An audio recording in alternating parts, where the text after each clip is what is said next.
Hey, what's going on everybody? It's Wilhelm Scream and welcome back to the channel for more Destiny 2 news and intel. And today's video is going to be a full breakdown of a quest that was already added back into the game in order to get one of your favorite D1 shaders. Of course, I am talking about the all-white shader, the Chatter White.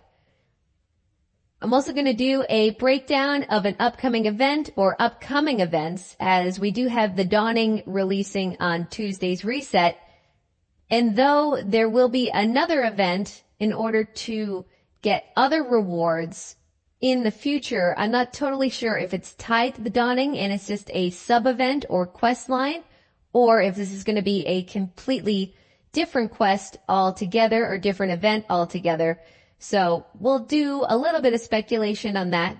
But before I get into all that information, please remember to like, comment, and subscribe to the YouTube channel. And turn on the bell to post notifications so you never miss out on any future Destiny 2 content like this. Almost 80% of the people who watch this channel regularly are not subscribed, so any new subscribers, it really helps support the channel. It's the #1 thing you can do if you want to support this channel. So first off, let's get into the actual quest line for the Chatter White. This particular one shouldn't be too long, but there are going to be other things tied to this quest line or possibly later in the quest line that I think will be advantageous to new players, but also seems like it's going to be a bit of a hefty haul. There's going to be a lot of things that are not easy. So any tips as we go through that I think might shorten the process of some of this quest, I'll make sure to let you guys know. But first off, as I said, this quest is already in the game. So if you head over to this vending machine, which is right near A-1 and the Drifter is going to be key to this quest line. You'll notice that this vending machine has a marker on it. This will be because you will need to return to this vending machine in order to get items for this quest line. But to start it off, you're going to head over to the Drifter. And this quest line seems like it's going to be centered around the Drifter and Eris Morn on the moon. More specifically, there is a bit of lore that those two characters were in a relationship of some kind, but I'm not totally sure if that's still in the canon. However, to start it off, for specifically the Chatter White quest line, you're going to want to visit the Drifter in the tower and then complete 5 bento boxes. Now, these are going to be obviously an item that you acquire from the Drifter. You can see them in the thumbnail of the video. This is going to be something that I'm sure goes to your inventory. But you'll complete the 5 bento boxes for the Drifter, and then you'll return to the Drifter in the tower. Investigate a vending machine, as we saw. And then you'll be able to get the bootleg Drifter tincture. Now, the tincture that you'll get from this vending machine, I'm sure is going to be something similar to what we've been getting for the Tonics. So I think it's kind of playing into that whole mechanic of we do something, we get a thing, and then it rewards us or gives us the possibility of getting a reward from doing another event. So I'm going to assume, since that's essentially where the Chatter White quest line ends, is once you investigate the vending machine near the Drifter in the tower, you will collect a bootleg Drifter tincture. So let's assume that that's where it ends. Doesn't necessarily mean there won't be more information tied to the actual bento boxes or maybe the tincture in general. So I'm assuming once you get that tincture, you're going to actually have to go and complete an activity, and maybe then it will award you the Chatter White. But fortunately, the Chatter White shader doesn't really seem to be too long of a quest line, though Usually these things have further breakdowns. So even though those are maybe the bullet points for the quest line, there's probably going to be longer things in the process between, what Drifter assigns you to do versus what you actually have to do with the tincture in order to finally get the Shattered Light. But there's going to be some other quest lines tied to this, what is a new activity or new event, which I don't know if it's going to be tied to Dawning. It seems as though because we're getting the Dawning so soon, it's not going to be tied to that. But the event that supposedly will contain not only the Shattered White quest, but also later quests focused on the Drifter and Eris Morn will be called Firecracker. So once you're into the Firecracker event, maybe once you've completed your Shattered White quest, there'll be a whole bunch of other ones. And I'm just going to give you a readout. There's going to be, I think, 8 more quests of the ones you should expect. So there will be a Nightmare Lunch quest line. For this one, you're going to want to also visit the Drifter in the Tower, complete 60 activities on the moon.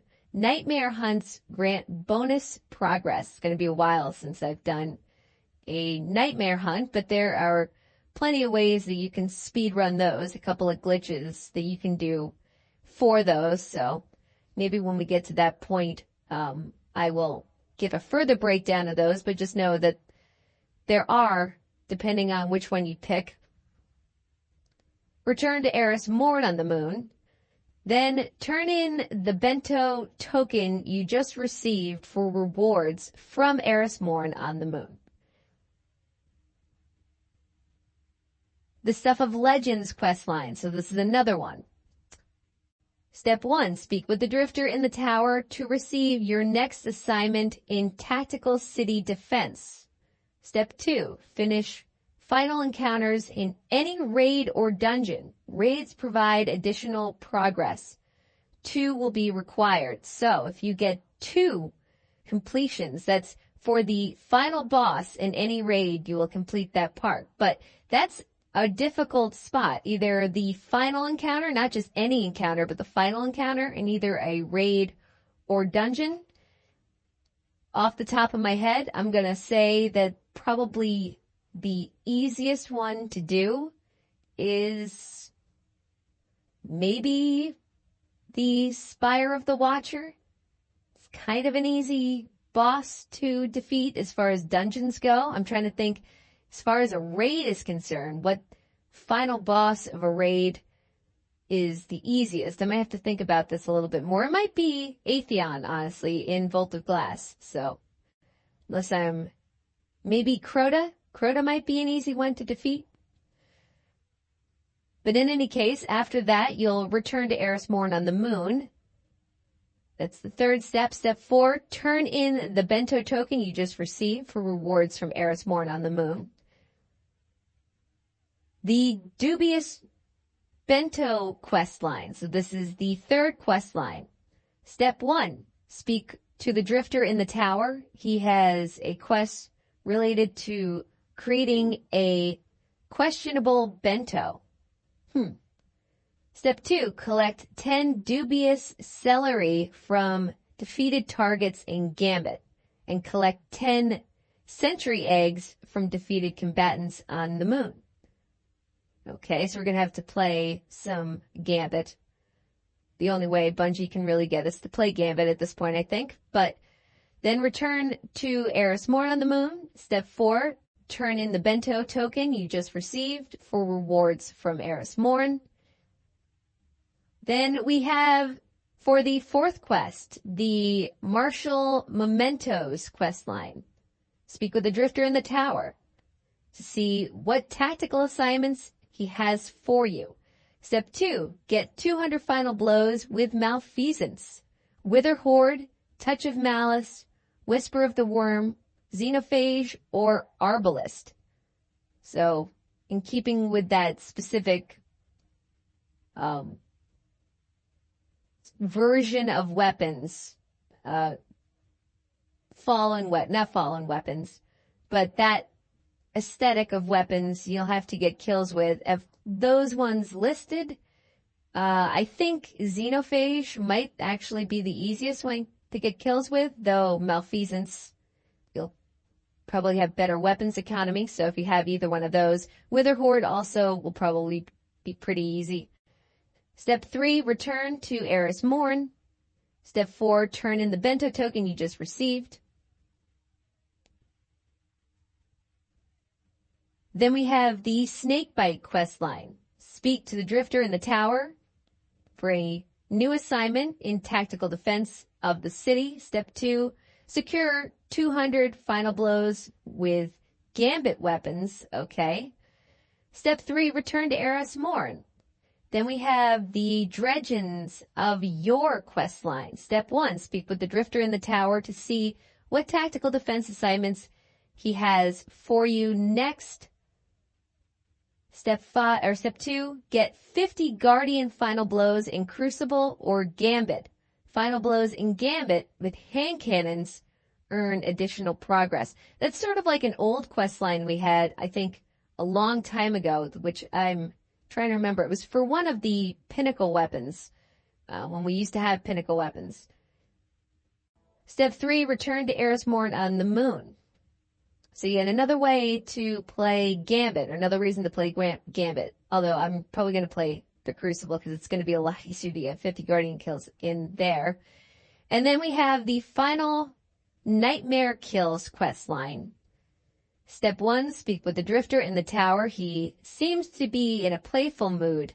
Be ready for anything. Step 2, defeat 3 Nightmare bosses and challenging combatants. Step 3, return to Eris Morn on the moons. Step 4, turn in the bento token you just received at Eris Morn on the moon. So that is the 7 quest lines. Now, all of these, again, are going to be associated with the Firecracker event. I'm not totally sure if that one is going to be, with the Dawning, which we'll be receiving on Tuesday's reset. I'm going to assume it's not, but maybe.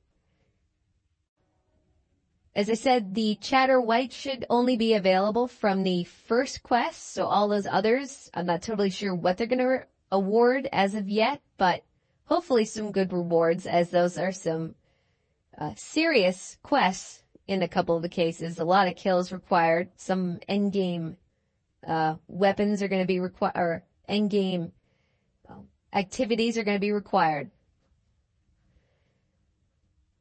But that's going to be it for all the information regarding the upcoming event, how to get Chatter White.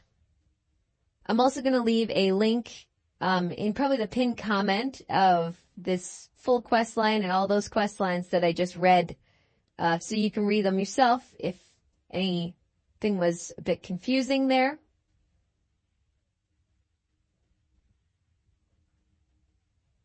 Over at XUR will be leaving tomorrow. So I did want to just point out that exotic class items are for sale. And the Graviton Lance was also for sale. If you didn't have that weapon, I would recommend picking it up. I'm going to head over to Banshee 44 really quick for his daily loot to round out today's video. There was one weapon that I think was worth a pickup, or at least a look, especially if you're a newer player. We just had something similar, I believe, on Friday, but I think this one is actually a little bit better than the one we had then. We have a memory interdict with Clown Cartridge Elemental Capacitor. We have a Disparity with no distractions, Desperado Ambush, Deepsight Activation Weapon. This is actually good for PvP. We have a Jurassica 3SR with Hipfire Grip, Kill Clip, and Vice Stinger. We have an Imperial Decree with stats for all, Trench Barrel, and to Excess, and the Deepsight Activation Weapon. And then we have the Pizzicato 22 with Fire Grip, Osmosis, and Suros Synergy. Might like this for PvP. Remember, this is also the last day if you're looking to get what is one of the best weapons currently in the endgame PvE meta. I'm talking about the Tenashi's Mastery. This will, of course, be available again once Iron Banner rolls around. Again, but that's not going to be for a while.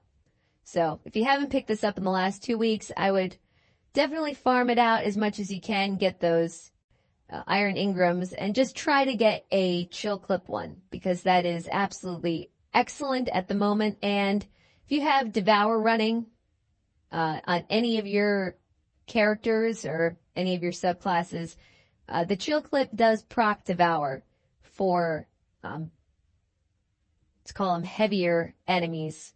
So anything that's above a red bar. You just need to be able to have 3 shots on an enemy. But if you can land 3 shots on an enemy and they're not dead, you will proc Devour. It's just a great weapon.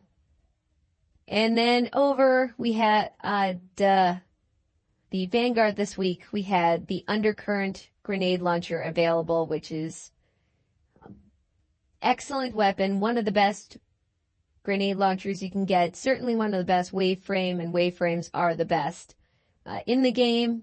It's even better than Forbearance if you can get the right rolls on it, and is way easier to get for most casual players. But thanks so much for watching. As always, hopefully you found something in this video helpful. Please remember to like, comment, and subscribe to the channel, as I said before, for more Destiny 2 info like this. You can also follow me on Instagram. It'll be linked in the description box down below. Oh, one more thing, because I did get asked this in a previous video. For today's Legendary Lost Sector, which is actually a really easy one to farm, it's over on the EDZ. Any of the ones on the EDZ are the best ones to farm, but we have probably, in my opinion, the easiest one to farm in Excavation Site 12. So head over there. And I had been asked in a previous video, so if you're that person who asked, this is for you, what the daily loot is, the daily exotic is from the Legendary Lost Sector. It doesn't work that way anymore, where it used to be you would get assigned a specific piece of gear on a given day from Legendary Lost Sector. So it was either gauntlets, helmets, chest pieces, or boots.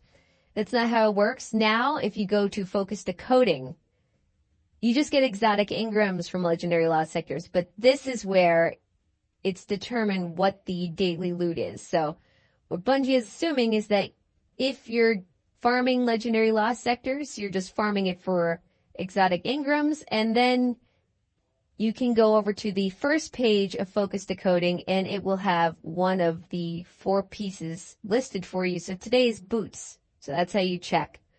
So if you're turning in exotic Engrams for random rolled pieces of gear, that's how you know what the Legendary Lost Sector daily loot will be rewarding. It's not the same as it used to be. You can still get random exotics from doing Legendary Lost Sectors, especially the higher level ones, I believe it's 2040 Legendary Lost Sectors, but that doesn't mean that that's what the daily loot is. The way you check the daily loot is you go over to Master Rumble. But that is officially it for all the information in today's video. As I said before, please remember to like, comment, and subscribe. Really helps support the channel. If you've watched to this point in the video, you can also leave a hashtag the final shape or a hashtag the dawning in the comments section down below for another entry into the next giveaway on this YouTube channel. We do one every 1,000 subscribers, so you never want to miss out. When and if we reach 100,000 subscribers on the channel, we'll be giving away an Xbox Series or a PlayStation or a video card if you play on PC. As I said before, any of the things I mentioned, liking, commenting, or subscribing, I'll give you entries into the next giveaways. And as always, I am Wilhelm Scream. Hopefully, as I said before, this was a bit of help and gave you a purview into what to expect in the upcoming month or so. I think there's actually going to be a lot of good stuff with the Dawning, as well as possibly this secret event, just based on what we had with Festival of the Lost and exotic class items. I think Bungie has really taken a step up with their seasonal events, and I'm actually really looking forward to the Dawning. Maybe you're out there playing Path of Exile too, but I think, there'll be time to step away from that if you've been grinding really hard since the launch to actually, maybe come in and do some of these activities, and I think they're going to be worth it. There's going to be a bake-off, so that's kind of cool. Thanks again. I'm Wilhelm Scream, and of course, we will see you next time. Little